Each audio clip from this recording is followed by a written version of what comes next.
안녕하세요, 에드맘입니다. 오늘은 살배 뿌리를 내리는 방법에 대해서 한번 얘기를 나눠보려고 하는데요.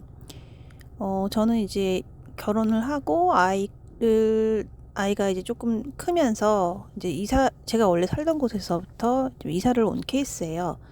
남편의 사는 지역으로, 그니까 남편이 사는 지역 쪽으로 아예 이제 이사를 온 케이스예요. 수도권이긴 한데, 그래서 어쨌든 처음에 이사 온 도시가 뭐 좋고 나쁨을 떠나서 일단은 너무 낯설고, 그다음에 뭔가 제가 여기에 뿌리가 없다라는 생각에 좀 되게 우울하더라고요. 근데 그거를 그때 당시에는 제가 잘 인지하지 못했어요. 그냥 제가 낯설어서 그렇다고 생각을 하고, 그리고 또 이제 환경이 많이 달라졌잖아요. 이제 싱글이 아니고 또 결혼도 했고, 그다음에 거기다가 아이도 이제 2명이나 생기고, 이제 이런 과정에서 내가 아직 좀 익숙하지 않아서 이제 그런가 보다라는 생각을 했었고, 그런 와중에 이제 코로나가 생기면서 또 그 사람들을 못 만나고 이러면서 더욱더 그 골이 깊어졌던 것 같거든요.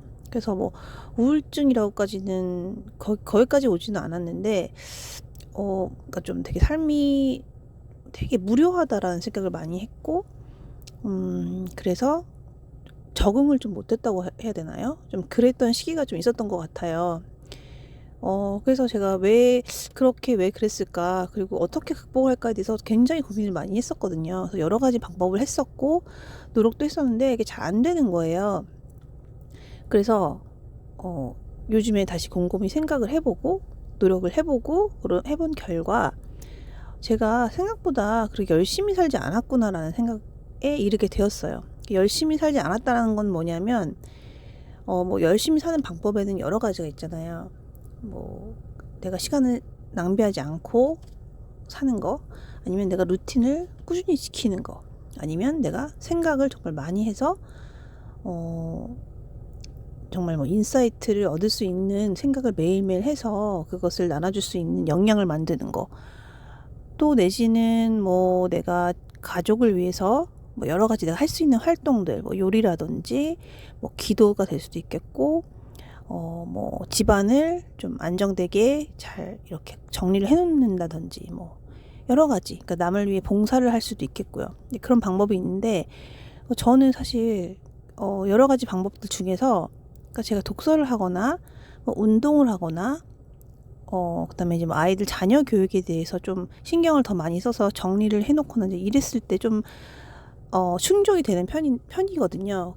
그래서 이제 그렇게 위주로 좀 했었는데, 그래도 마음의 어떤 그런 외로움이나 이런 좀 공허함 이런 게 사라지질 않더라고요, 계속. 그래서 요즘에 다시 새로 시작한 게, 요즘은 아니고 좀 됐긴 했지만 올해 들어서 다시 시작한 게, 이제 운동을 정말 열심히 하게 됐어요. 그래서 이제 운동을 매일매일 하고, 그리고 또 이제 강도 같은 경우도, 예전에는 뭐 1시간 정도 그냥 러닝만 했다고 하면, 요즘에는 뭐 2시간에서 3시간 정도를 뭐 2번 헬스장을 갈 때도 있고, 그다음에 또 그 오전 같은 경우에는 이제 복근 운동을 따로 좀 하고, 뭐 매일매일 루틴처럼 하는 운동도 있고, 뭐 이런 식으로 좀 하고 있어요. 그러다 보니까 제가 그러니까 여기 이사 와서 그렇게 산 적이 없었던 것 같은 거예요. 그러니까 운동을 매일 하고, 그렇게 사는 적 말이에요. 왜냐하면 아이들도 어렸고, 또 아이들을 저는 어린이집을 보내지 않았기 때문에, 좀 되게 아기 때는 제가 데리고 있었단 말이에요. 그러니까 짬이 안 나죠. 이제 그랬던 시간이 계속 됐는데, 그러니까 뭐 운동을 많이 하세요, 막 이런 말들 많이 하시잖아요. 근데 사실 그게 중간에는 좀 틀렸다고 생각을 했어요. 왜냐하면 운동보다도 사실 중요한 거는 독서라고 생각을 했었던 적도 있었고, 그리고 독서보다 더 중요한 건 사실은 아이들을 잘 케어하는 것이다 라는 생각을 한 적도 있었고, 그러니까 이게 자꾸 바뀌는 거예요, 아이들이 커감에 따라서.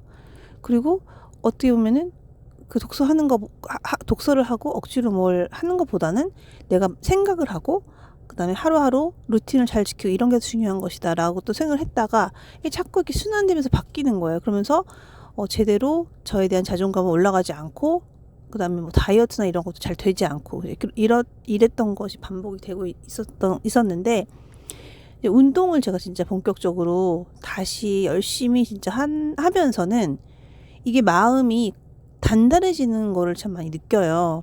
그러니까 이래서 운동이 중요했었지 참. 그러니까 다시 기억이 나는 거예요. 그러면서 그 공허함이요, 신기하게도 사라지는 거예요. 그리고 내가 이 도시에 와서 이 도시 안에서 뭔가 내가 뿌리를 단단하게 내려가고 있더라고요. 그러니까 물론 이거는 시간이 지났고 이 도시에 적응을 했고 뭐 그런 것도 뭐 있을 수 있을 거예요. 근데 그것만은 아닌 것 같다는 생각이 확신이 들어요. 그러니까 왜 운동을 해야 되냐면 운동을 하면서 점점 단단해진 심장을 만드는 거거든요. 그러니까 육체적인 심장이 아니고요. 그러니까 마음의 심장. 그러니까 근력 운동하면 근육이 커지잖아요. 그러니까 신기하게도 운동을 정말 계속해서 1시간 이상을 꾸준하게 계속 하니까 어떤 일이 있냐면 마음의 근력이 생기는 거예요. 그래서 흔들림이 없어지고, 그러니까 뭔가 중심이 딱 생기면서 어떤 말을 들어도 혹은 어떤 생각이 와도 그 생각을 그냥 흘려보낼 수 있는 힘이 생겨간다고나 할까요? 그래서 제가 그런 거를 요즘 많이 느끼면서 정말 신기한 거예요. 그래서 이래서 운동을 해야 되는구나. 정말 다이어트 아니고요. 체력? 그것만도 아니에요.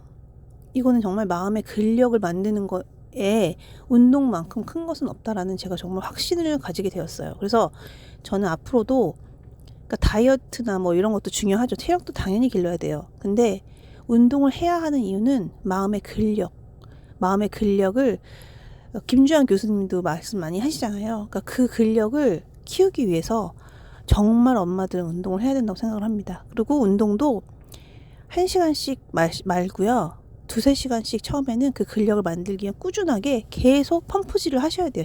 심장에. 그래서 단단한 마음의 중심을 가지고 열심히 살아가시는 어머니들이 되셨으면 좋겠습니다. 그럼 들어주셔서 감사합니다.